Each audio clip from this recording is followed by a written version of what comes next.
Y ya estamos de regreso aquí en Dígame la Verdad por Radio Isla.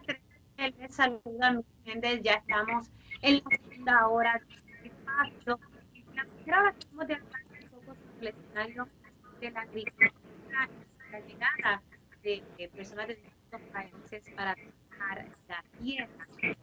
También estuvimos hablando con la ex secretaria de Educación, Odette Piñero, sobre los retos que tenemos en el área educativa con la llegada de la pandemia y esta nueva modalidad de estudiar a distancia.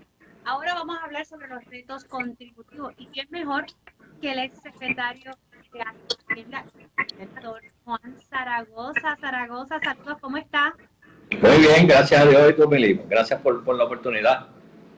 Todo bien y siempre pensando en los retos contributivos, en los retos fiscales que tenemos como país y dije, bueno, la persona que conoce esto porque estuvo en los zapatos allá en Hacienda, pero que también hoy está frente a la Comisión de Hacienda del Senado, pues usted. Así que vamos a arrancar con un tema que en el pasado usted y yo estuvimos dialogando, pero quisiera que reflexionáramos, que pudiésemos hacer una reflexión sobre el mismo y es la ley 154 y para aquellas personas que no conocen, ¿verdad? Porque son tantas las leyes, sería el reto que tenemos con el impuesto a las corporaciones foráneas que tienen aquí en Puerto Rico que pagan, que es un 4%, pero que reciben un crédito contributivo allá en Estados Unidos, lo cual por eso es que se han quedado tranquilitas aquí, porque reciben ese crédito contributivo, pero al mismo tiempo nosotros recibimos el fisco 2.000 millones de dólares que pudiesen desaparecer si no logramos cambios en ese reglamento del Tesoro Federal.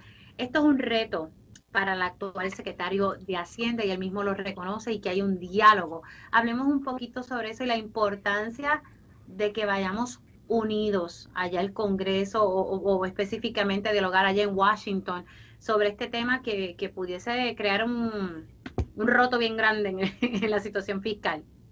Senador. Pues mira, Mili, cualquiera que te oye piensa que eres una experta contributiva. Lo explicaste muy bien. Eh, Trata de eh, explicarlo para que la gente lo entienda en arroz y habichuela, porque si no, estas cosas sí, de números sí. uno no las entiende. Sí, es un impuesto que se paga aquí y entonces esas empresas que pagan impuestos allá también, pues allá se lo ahorran, ¿verdad? Entonces eso tiene el efecto final de que el que está pagando el ticket de la fiesta es el gobierno federal, ¿verdad? Por eso es que tienen algo que decir aquí. Este, Exacto. y como tú bien dices, son 2.000 y pico de millones de pesos, que es un 20 y pico por ciento del presupuesto de la isla. Yo creo, Mili, que aquí lo primero que hay que hacer es reconocer que esto tiene fecha de defunción. O sea, hemos estado sacándole a este impuesto y hace tiempo que el gobierno federal nos ha enviado palomas mensajeras, nos ha enviado mensajes de texto, emails, nos ha informado de todas formas formas y maneras de que esto tiene que terminarse. Ahora mismo, pues, se han iniciado unas conversaciones. Yo creo que las conversaciones van dirigidas a dos áreas, ¿verdad? Uno, que nos den un poco más de pista de aterrizaje, ¿verdad? Que nos dejen transicionar, nos den un espacio de tiempo para transicionar, porque esto no se puede solucionar de un día para otro. Y, y, y segundo, auscultar cuán aceptables son otras opciones, ¿verdad? Porque a fin de cuentas, lo que hace tóxico este impuesto es que su creditabilidad es cuestionable, ¿verdad? Uh -huh. Y el gobierno federal pues no tiene problema con un impuesto sustituto, pero cuyo crédito sea de mejor calidad, ¿verdad? Que no haya duda en cuanto a si es acreditable o no. Eso pues va a requerir un proceso de negociación con estas empresas que están aquí en Puerto Rico, que lo bueno es que 8 o 10 de ellas representan el 80-90% del impuesto, o sea que no nos tenemos que sentar a negociar con 100 de estas empresas, son poquitas, y lo que tenemos que hacer es pues transicionar y salirnos de ese impuesto y movernos a otras alternativas de impuestos, contribución sobre ingresos, retención en regalías y otras herramientas contributivas que el gobierno federal no tenga issues con el crédito, ¿verdad? Eso va a requerir pues trabajar en dos áreas, o tres áreas. Una, pedirle al gobierno federal un poco más de tiempo. Dos, negociar con estas empresas Y tres, legislar para enmendar las leyes en Puerto Rico para acomodar esos nuevos arreglos, ¿verdad? Que sean necesarios para tratar de... oye, a final de cuentas lo que queremos, Mili, es que una vez salgamos de esto, podamos quedar más o menos cobrando lo mismo, ¿verdad? Tratar de quedar empate lo más posible. Y sobre todo, quitarle incertidumbre a los comerciantes, ¿verdad? Que esas empresas extranjeras que miran a Puerto Rico como una opción, pues ya esto no sea un issue, ya esto no se discuta allá en las altas esferas de las empresas, que si el gobierno federal le va a quitar el crédito, que si no, esa incertidumbre, tú sabes, que hace a Puerto Rico entonces una localidad riesgosa desde el punto de vista contributivo. Yo creo que eso, pues, como te dije, hay que arrancar reconociendo que esto tiene fecha de defunción. Esto, en los próximos 24 o 36 meses tenemos que haber resuelto esto, movernos a negociar, movernos a legislar y llegar a buscar un sustituto con el que el gobierno federal no tenga issues de creditabilidad. Yo te diría que ese es el camino. Vamos por la primera parte, que necesitamos más tiempo, tiempo de transición. Recientemente hablé con el secretario de Hacienda sobre este particular. Le presentaron al Tesoro Federal unas enmiendas a este reglamento, que es un reglamento, unas enmiendas, y en parte el secretario me resume que pidieron más tiempo. ¿Y cuánto? Me dijo que debería ser que más o menos en 24 o 36 meses ya debemos tener esto resuelto. ¿Realmente el gobierno federal podrá esperar ese tiempo adicional cuando vienen desde el 2017 más o menos diciéndonos, mira, ¿cómo vas a cambiar? O sea, que dejamos todo para lo último. Bueno, si fuera el gobierno de Trump, yo te diría que no. Pero si habiendo un cambio en el gobierno federal y estando los demócratas, yo creo que hay un poco más de tolerancia. Yo creo que hay un poco más. Yo creo que nos van a dar una oportunidad. Apertura, Sí, sí, ve más. sí, sí, yo creo que sí. Yo creo que sí. Yo Bueno, estoy o sea que confiado que sea puede así. ser que, puede ser que entonces nos den ese tiempo, porque estamos hablando, o sea, de 24 a 36 meses, estamos hablando más de 2 años. ¿Nos darán ese Sí, tiempo? yo creo que sí. Yo creo que después que esté dentro de este cuatrenio, yo creo que sería aceptable para ellos. Ok, entonces vamos al otro punto. En lo que nos dan esa autorización o ese proceso de transición, cuando usted dice que tenemos que sentarnos a hablar con estas empresas, estamos hablando de 8 a 10 empresas con un 80% del impuesto. ¿Qué le vamos a ofrecer? ¿Qué deberíamos ofrecerle a estas empresas? Bueno, lo primero que les vas a ofrecer es certidumbre, certeza. Tú sabes, pues mira, esto hay que resolverlo, esta incertidumbre está afectando a la operación de Puerto Rico, porque cada vez que ustedes tienen un producto nuevo y están evaluando a Puerto Rico y a otros países para enviarlo, esto trabaja en contra de nosotros, ¿verdad? O sea, la certeza es un activo. O sea, mira, vamos a resolver esto y eliminar esa incertidumbre que hay. De ahí en adelante, pues va a ser una negociación dura, ¿verdad? Porque en estas negociaciones todo depende de la fortaleza que tú tengas como negociador. Ellos van a tratar de ganar algo en el proceso, ¿verdad? Si yo fuera ellos, yo diría, si yo estoy pagando ahora 300 millones de pesos y eso está según un decreto que está firmado en sangre, y tú quieres que yo abra ese decreto para negociar contigo, te tienes que comprometer que yo tengo que sacar algo aquí.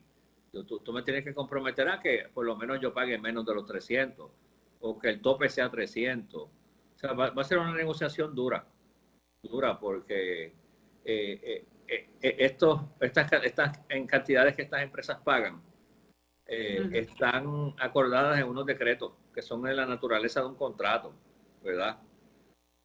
Y para que ellos voluntariamente se sientan y lo rompan y lo abran, pues tú tienes que ponerle algo en la mesa, ¿verdad? Es como cuando tú tienes un contrato de arrendamiento de un local en un centro comercial y viene el dueño del centro comercial y te dice, necesito que te vayas. Tú dices, bueno, pero yo tengo un contrato aquí de 5 años, me faltan 3. ¿Qué tú me vas a dar para que yo me vaya? Para que yo abra el contrato. Pues es una situación similar. Estas empresas van a venir y decir, no, yo no tengo problema. vamos a sentarnos a negociar, ¿qué hay para mí aquí? Y entonces ahí pues vamos a tener que hilar del fino para reducir el cantazo. Claro, pero entonces estamos en posición de llevar a cabo esa negociación, que de alguna forma ellos se sientan como que no están perdiendo aquí ante la situación fiscal, ¿verdad? Agrego esto en el panorama, ante la situación fiscal que tiene el país en este momento. Estamos en esa situación de ofrecerle algo chévere a ellos que ellos digan, pues mira, pues está bien, nos quedamos. ¿Usted qué Sí, pasa? yo creo ¿Qué que tal? sí, yo creo que siempre se puede ofrecer algo, se puede establecer algunos topes máximos de que mira, si tú estás de acuerdo en abrir el decreto y tú pagas ahora mismo 300 millones, pues siempre se puede decir, pues por ejemplo, aunque tú hagas una expansión vas a seguir pagando esos mismos 300. O sea, siempre es cuestión de, hay que verlo caso a caso, hay que verlo caso a caso. Hay que ver qué planes tiene cada una de estas empresas, ¿verdad? Porque ellos en la negociación te van a decir, bueno, pues yo tengo este producto nuevo, ¿qué vamos a hacer con él? Entonces, bueno, pues en cuanto a lo viejo, págame lo mismo de siempre. En cuanto a lo nuevo, te voy a dar un trato especial, más. O sea, vamos a tener que verlo caso a caso. Hay que ver lo que cada uno de ellos tiene en planes. Cuando usted me comentaba ahorita al inicio de la conversación que tal vez pudiésemos ofrecerle una contribución en ingresos, si me pudiese elaborar un poco sobre esa Sí, posible sí, porque mira, propuesta. aquí el problema del 4% es que Ujú. no es un impuesto en ingreso neto. Cuando tú rindes tu planilla, tú sabes que tú pones tus ingresos, si tú tienes un negocio, tú pones tus ingresos y pones los gastos, agua, luz, renta, etcétera, etcétera. Tradicionalmente, los impuestos que son acreditables en Estados Unidos son los impuestos que se basan en un ingreso neto, es decir, ingreso menos gasto. En el caso de este 4%, eso no es un ingreso neto, se basa en las ventas, ¿verdad? Y eso es lo que hace de su creditabilidad que sea cuestionable. Este, si tú la conviertes en una contribución sobre ingresos normal y corriente, pues con la cual Estados Unidos nunca ha tenido. Para darte un ejemplo, mira, vamos a decir que esta empresa le vende a su compañía matriz en Estados Unidos y en la operación de Puerto Rico está pagando un 5% ahora de contribuciones en el ingreso neto. Y entonces en las ventas esas que hacen allá afuera, pues se le están pagando el 4% en el bruto de las ventas. Pues tú puedes decirle, mira, vamos a hacer algo. En vez de pagarme esas dos cosas, págame un 12% en el ingreso neto de Puerto Rico. Un Ok. 14% en el ingreso neto de Puerto Rico. Porque cuando el impuesto es basado en ingreso neto, no hay cuestionamiento en cuanto a su acreditabilidad. Es un poco confuso, tú sabes. Sí, un poco Eh, técnico, pero la sí, realidad es que ahora mismo ellos pagan ese 4% de acuerdo a las ventas que ellos generen, es lo que estoy entendiendo. exactamente. Y no en base al ingreso neto típico de ingreso menos gasto. Y es cuestión, Una miseria, pensando yo acá. exactamente. O sea, el gobierno federal no tiene problema que nosotros establezcamos un impuesto acá a esas empresas. Es el tipo de impuesto que le pone. Porque dependiendo del tipo de impuesto, ellos te van a dar un crédito o no. Este impuesto que nosotros nos inventamos aquí en Puerto Rico es dudoso. Está ahí en el borderline. Y ellos Sí. prefieren que pongamos uno que sea más claro. Bueno, y hace sentido, o sea, y hace lógica, porque en la cuestión de las ventas yo puedo decir, pues me gané tanto y esto fue tanto lo que vendí y sabrá Dios, no, vendiste más, pero me está reportando una cantidad inferior. Seguro, seguro. Sí. Así que esa es ahora mismo el dilema. Ahora, hay otra opción sobre la mesa, además de que se pague el impuesto sobre el ingreso neto, ¿verdad? Y no sobre las ventas. ¿Hay otra opción sobre la mesa, Sí, sí, Zaragoza? pues siempre estas empresas también, ya que estas empresas funcionan mucho explotando intangibles, ¿verdad? Licencia, fórmula y demás. Este, casi siempre estas empresas pagan regalías, ¿verdad? Okay. De la misma forma, por ejemplo, que si tú pones un fast food en Puerto Rico de la marca X, tú tienes que Ujú. pagar una regalía por el nombre por usar el nombre. Pues estas empresas pues pagan unas regalías por usar una fórmula y en esos pagos de regalías de Puerto Rico hacia afuera hay una retención de impuestos. Esa retención de impuestos, el gobierno federal no tiene problema en acreditarla tampoco. O sea que aquí lo que va a pasar posiblemente es que vamos a sustituir ese 4% por dos o tres cosas, no solamente una. Va a tener que ser un menú de opciones y vamos a hacer un combo, exactamente, que va a variar pues de las particularidades de cada empresa. Por eso es que entonces es importante legislar aquí para ajustar la ley, para permitir esa flexibilidad de hacer ese combo. Entonces, para entonces sustituirlo con cada una hay que sentarse y darle distintas opciones. Exactamente. Y entonces, de acuerdo a la particularidad de ellos, si pagan muchas regalías, si pagan pocas, o sea, todo depende. Pero eso va a ser como un purpurí con cada, porque me dice que entre 8 a 10 son las que pagan el grosor de este impuesto de 4%. Eso va a ser como un mejunje de enmiendas que vamos a tener que hacer de Bueno, acuerdo a cada empresa. vas a tener que tener la flexibilidad necesaria en la ley. Y entonces, Exacto. entonces sentarte con cada una de ellas y alguna de ellas te va a decir, mira, pues yo puedo pagar 14% en el ingreso neto y te voy a pagar 10% en las regalías. Otro te va a decir, pues yo puedo pagar 10% en el ingreso neto y pues tienes que, la ley tiene que permitir eso. Que jugar con ese combo, pues al final de cuentas llegar al numerito mágico. Ahora, creo que en el pasado, y si no usted me corrige, todos tenemos que estar en la misma línea con esto porque esto afecta al país como tal. Se están dando esas conversaciones entre el secretario de Hacienda, la legislatura, sabemos que, ¿verdad?, que la composición es distinta.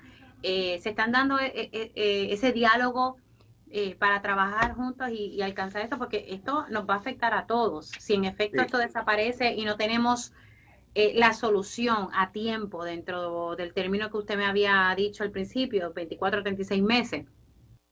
Sí, no, ahora mismo todavía no ha empezado. Hay unos canales de comunicación con la legislatura, pero yo creo que están tratando de definir bien lo que el gobierno federal está dispuesto a dar en términos de tiempo y demás, para entonces sentarse a diseñar cuáles van a ser las enmiendas acá en la ley de incentivos local.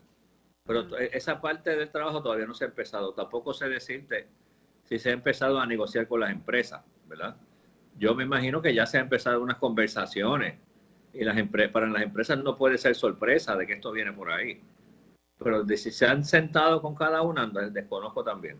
No, no, bueno, y lo único que puedo reseñar es mi última conversación con el secretario de Hacienda, que lo que me ha dicho es que está dialogando primero con, ¿verdad?, con el Tesoro Federal para lograr ganar más tiempo y ver cómo manejan la situación. Y entonces presumo yo entonces que se sentará a negociar con cada una de las empresas.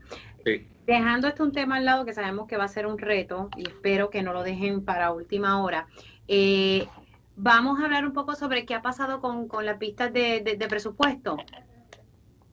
Pues mira, Mili, para empezar, tengo que refrescarte en la memoria diciéndote que en el pasado cuatrenio la cantidad de días dedicados a vistas de presupuesto, yendo de atrás hacia adelante, fueron 14, 12, 7 y 1. Esos son los días que se dedicaron al presupuesto. O sea que el último año se le dedicó un día de vistas nada más. Nosotros en este cuatrenio, desde el principio, tuvimos claro y enviamos el mensaje de que íbamos a participar lo más temprano posible en las vistas. De hecho, la empezamos a principios de marzo. Y eso es novel, ¿verdad? Porque hasta ahora o se hacían tarde o no se hacían. Exacto. Nosotros estamos empezando bien temprano. Número uno. Número dos, estamos haciendo algo que nunca se había hecho antes, y es que las estamos haciendo en conjunto, Cámara y Senado. Tú sabes que tradicionalmente las vistas se hacen primero en Cámara y después, entonces se pasan al Senado. Esta vez, por la relación, ¿verdad?, que tenemos con el presidente de la comisión y con el presidente de la Cámara, pudimos llegar a unos acuerdos para matar dos pájaros de un tiro y en vez de hacer que el jefe de agencia viniera 2 veces a defender su presupuesto, hacerlo en una sola vista. Y ya hemos tenido varias vistas. Ya vino la gente de Hacienda, la gente de Oficina de Gerencia y Presupuesto, la gente de AFAF, la gente del Departamento del Trabajo, la gente de Recursos Naturales. Estamos teniendo 1 o 2 vistas de presupuestos semanales. Y han sido muy interesantes, muy valiosas las discusiones que se dan. Han tenido agencias importantes y hay retos en la oficina de presupuesto, de la oficina de gerencia de presupuesto. ¿Qué es lo más que le llama la atención de lo que ha surgido hasta ahora? Mira, hay algo común en todas las agencias y es que cada vez hay menos empleados y cada vez hay más contratistas. Eso es una tendencia que lleva bastante tiempo. Pero eso no es más costoso para el gobierno. Así es más costoso para el gobierno, sí. Algo que quiero aprovechar antes de terminar, Mili, es que no es que me quiera ir corriendo, es que no quiero que se me olvide. Y es que mucha gente hace el planteamiento de si la Junta es la que da el número final del presupuesto, porque es necesario hacer vistas de presupuesto, ¿verdad? Y yo lo que te contesto a eso es que eso es un análisis simplista de las vistas de presupuesto. O sea, las vistas de presupuesto no son para discutir el numerito estrictamente. Sí, se discute, mira, tu presupuesto es tanto, ¿verdad? Y en cuanto al numerito te digo que ahora mismo nosotros hemos hecho un análisis y en las miles de partidas de gasto de todas las agencias del gobierno de Puerto Rico, la Junta y Fortaleza están de acuerdo en el 98% de las partidas. En el 98% de los casos, la Junta y Fortaleza están de acuerdo. Y entonces, pues las vistas, además de discutir el numerito, que en la mayoría de los casos son el mismo, lo que le dedicamos el tiempo es a discutir la situación de las agencias. Ayer mismo estuvimos con el departamento en estos días estuvimos con el Departamento del Trabajo. Okay. Y arrancamos preguntándole al secretario que nos diera su diagnóstico de cómo encontró la agencia, ¿verdad? En todas las dimensiones, gente, sistema, proceso, planta física, tecnología, y cuál era su plan de trabajo para mejorar la agencia. Eso es una vista de presupuesto. Y eso hay que hacerlo aunque la Junta ponga el número. Porque hay otra gente que dice, mira, si la Junta puso el número, pues dale un cheque de 300 millones al secretario del Trabajo y que haga lo que le dé la gana. Esa es la visión de mucha gente. O darle un cheque a la secretaria de Educación de 2.500 millones y que haga lo que ella quiera. Pues no, es que las vistas de presupuesto son para eso. No solamente es para discutir el numerito. Es para ver qué se va a hacer con esa cantidad de dinero. Claro, porque acuérdese, y esto lo usaba mucho el pasado gobernador Ricardo Rosselló, ellos te dan los muebles y tú decides cómo vas a utilizar esos muebles dentro de tu casa. Sí. O sea, nosotros tampoco nos podemos enganchar los guantes con la Junta de Control Fiscal y que ellos